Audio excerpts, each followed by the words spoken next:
Dirk, with everything that went on today and tonight, how were you able to keep your composure and score 30 points? I was hoisting enough shots to get to 30. Hold on, I gotta lean back. No, I was actually felt really good today. You know, I didn't really know what to expect. The guys were like, "Hey, we're giving you every ball and just have fun and do what you do and score the ball." And I tried.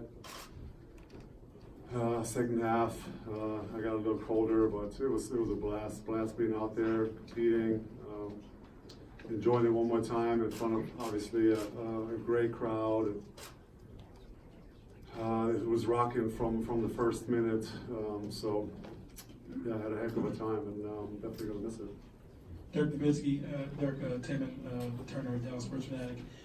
Talk about that moment in the second quarter where they were playing the video of you with helping out at the children's hospitals, and you were holding back tears. Yeah, Brad got me. Where was he at? That was a good one. Yeah, that's what it's all about. The way the community supported me from day one. It's about giving back, having an impact on and off the floor, and obviously take pride in that. I had great role models in Finn and Nashi, taught me how to act off the floor and be professional off the floor as well as on the floor.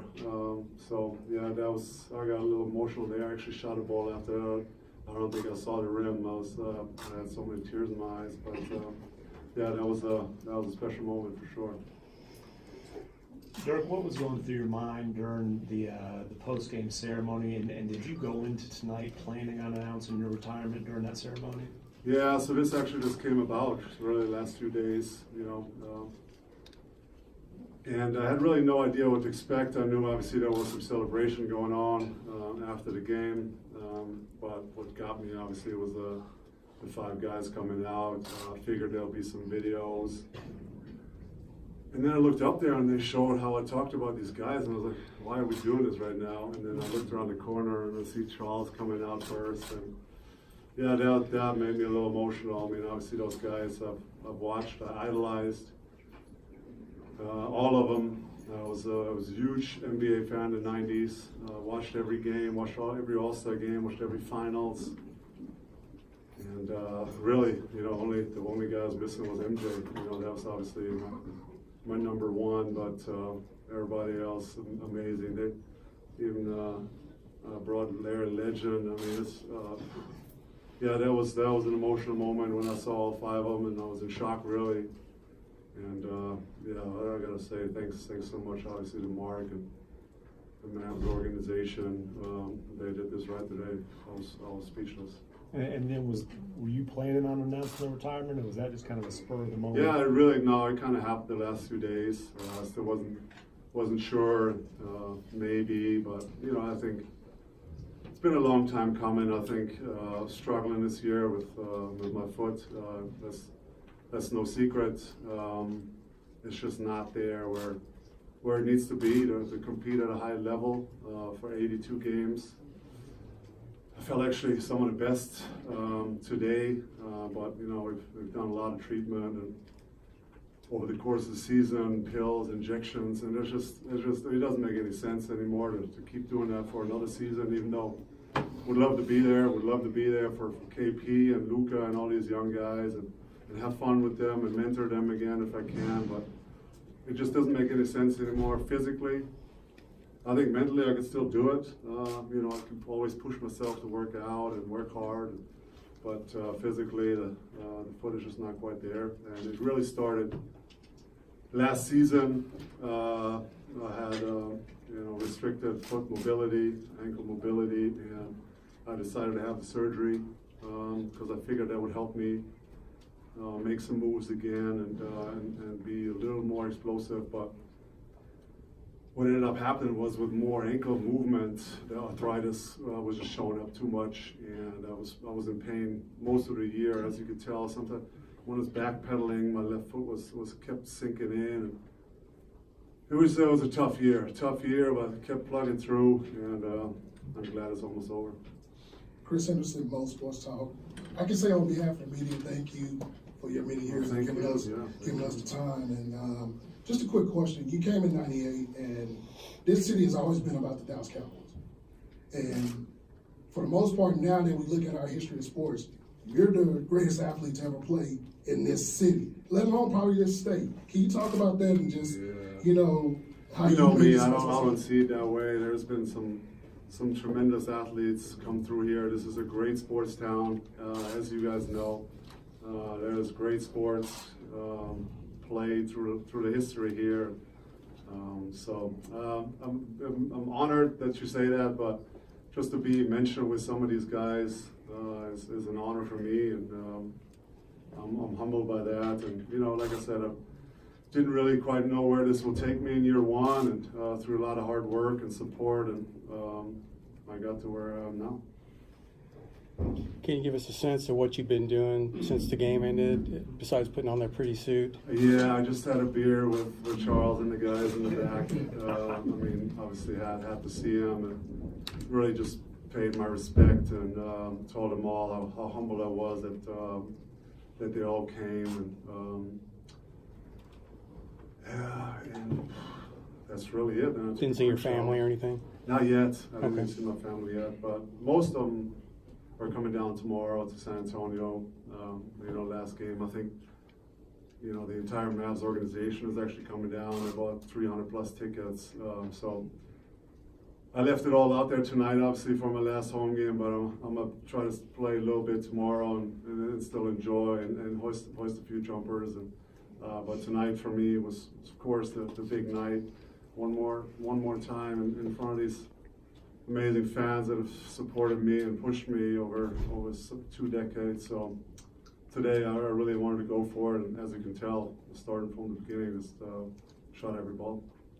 You've been in this building for a lot of loud moments, obviously. What was tonight like compared to some of those playoff games and game winners and comebacks? What was tonight like? Yeah, it was almost playoff atmosphere. When I walked in the gym, how many cameras were there? It was a playoff finals atmosphere, and then the fans usually show up a little later, and nobody's really there at the jump ball. It's kind of slowly trickling in, but man, they were there by the time we played that little video. The announcing was awesome already with the light show, and then, like I said, from the beginning on, it was a great atmosphere.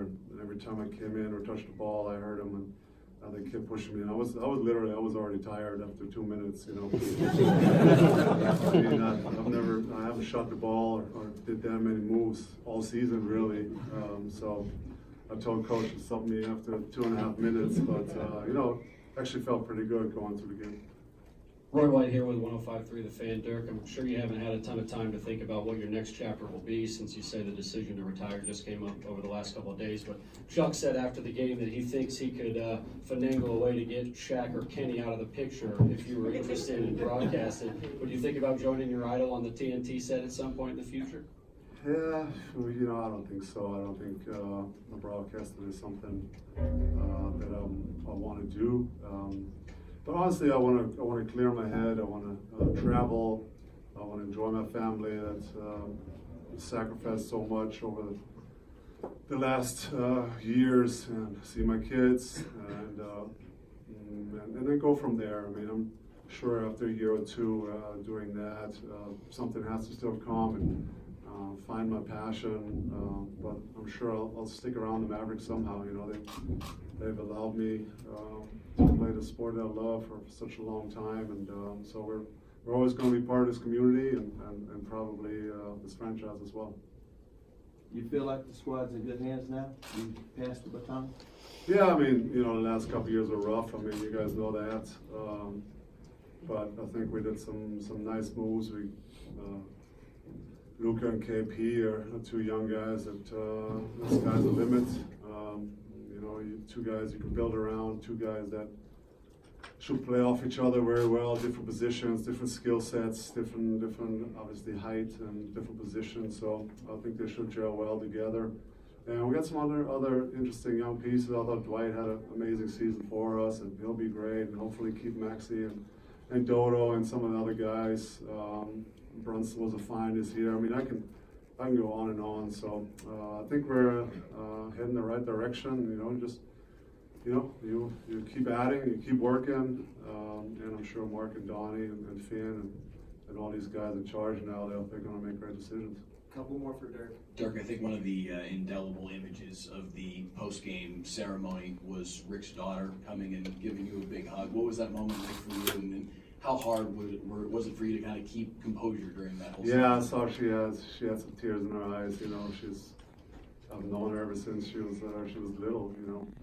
So yeah, that was really cool, and I gave her a big old hug. But like I said, the entire ceremony, I didn't know what to expect, and I was surprised by it all. And so it was emotional. And since I made the decision, I've had a few emotional breakdowns, mostly at home. Even the day putting on the suit, my wife came back, and I broke down a little bit. So it's been an emotional time. But actually, during the ceremony, I gotta say, somehow I held it together with my breathing and try to think about something else. So that's how I kind of got through it. So Rick talked about Bryce Patrick with Mavs Moneyball. Rick talked a little bit about Weird Guy Cody and sticking with a bunch of needles and how impressed he is with all the work that you put in off the court that people don't see. Can you shed a little bit of light about what all you've gone through to make sure that you're staying healthy and fit in this last season and the hard work you put in?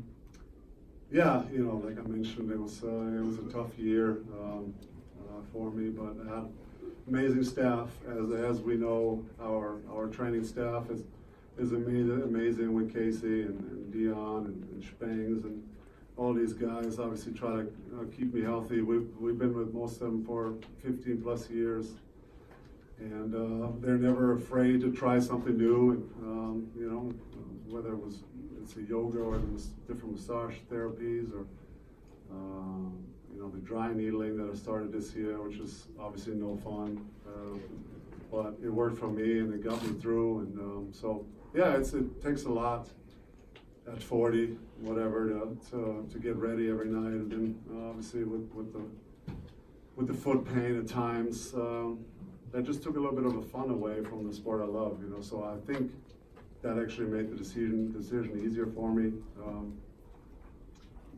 For example, I played in Gold State, which was probably my best game of the year, and I shot a fadeaway there in the second half, and I felt a shooting pain in my ankle, and I kind of limped back. So even though we did all this stuff, which is not enough to really for me enjoy this year, and so I think it was the decision for me is kind of made. You said you didn't want, this is Clarence who start talking. You said you didn't want a farewell tour. From way into tonight and with all the fanfare, could you think of a better way to go out like you had tonight?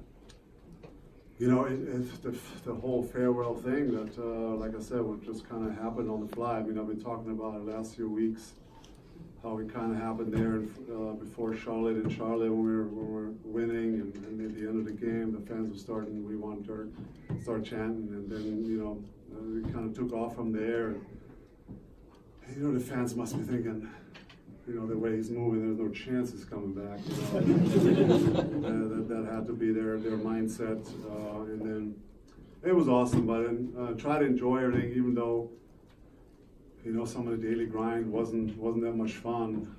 But I try to enjoy my teammates, the fans, the interactions, the community stuff, and so talking with teammates on a road trip and buses. And just enjoying these guys, and because I know that's something I will miss, the camaraderie, the competition, that's something I'll always miss. And I talked to Cardinal was here today, and I talked to him last night a little bit, and I said, "Hey Cards, do you miss it?" And he said, "Only if I'm awake.